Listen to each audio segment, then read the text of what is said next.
So I bought two of these 40-watt Peltier plates, and I wanted to try how easy it would be to collect water from the air with a solar-powered Peltier arrangement.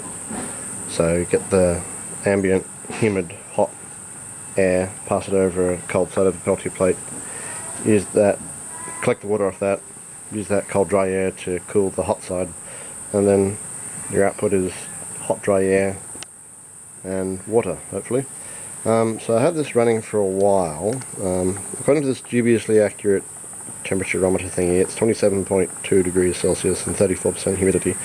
Don't necessarily believe that. I just put fresh batteries in them from the fridge, so it's cold, and it just came out from inside, and I don't know how responsive the sensor is, and how accurate anything is. But I've got this CPU cooler, big thick aluminium block, and it's a bit hot, and a Peltier plate on the bottom with a little adhesive aluminium heatsink on it. So there's a lot of water building up on the heatsink there.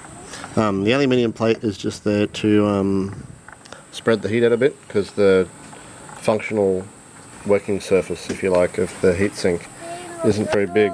Is Alex coming through the doggy door? So the functional cooling surface of the heatsink isn't as big as the 40mm square of the Peltier plate. So I put that in there to spread the heat out, and then that sucks the heat away and moves a bunch through convection. So there's humid air coming in through this hole here and being forced in a little bit by that fan, which I've stuck my finger into about 200 times. So there's a lot of water building up on the Peltier plate. Let's see if I can get it in focus. This has been running for about 5 minutes. No, probably not on that, 10 minutes. You can see a lot of water building up on it. This is a thoroughly non-optimal arrangement in terms of flow and efficiency, but it seems to be, I don't know, it's hard to say, but I put 3 milliliters of water on there. Let's just go to this motorbike now. So it's running off just 12 volts. This power supply is 12 volt, 3 amp, so what, 36 watts? Yeah. And it's hot, so it's nearing its maximum. It's probably the limiting factor of the amount of power that's going into the system.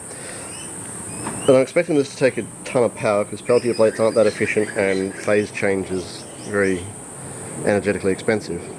So my house presently is using 7 kilowatts, because we've got a lot of air conditioners running.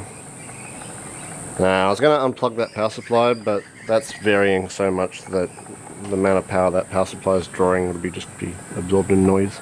I don't have anything that can. Well, I could put my multimeter in series. I could. That's a lot of effort. Anyway, it's probably drawing 3 amps, let's say. So I could probably be drawing more and generating more moisture. But what I want to know, the core of the thingy, the core thing I want to find out. Stuck my finger in it again. So there's a lot of water building up on that surface, you can see, but I want to encourage it to come off and drip into my cup, which is entirely bone dry. So I'm wondering if I've got some super hydrophobic spray stuff. So it comes in 2 spray cans. You spray one on, you wait a bit, you spray the other one on, and it makes the surface really hydrophobic, so water won't even touch it, it'll just bead off and roll away. And I'm wondering if a cold hydrophobic surface would be better at producing, like, dripping off condensation, or would it somehow abhor condensation and not work as well, or something? I don't know. I guess I can only try it. Alex is putting his helmet on. But yeah, my original plan, if this works even a little bit, I'm thinking of getting like a long aluminium tube and lining the inside with Peltier plates, because these things cost $2.70 each.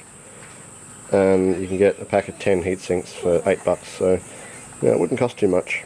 And if you powered it with solar panels, you'd basically be getting water from air for free wherever you are. But obviously now it's taking a hell of a lot of power for not much in the way of useful water. But yeah, I'm going to try that super hydrophobic thing and see what happens. Okay, Alex, you said bye-bye.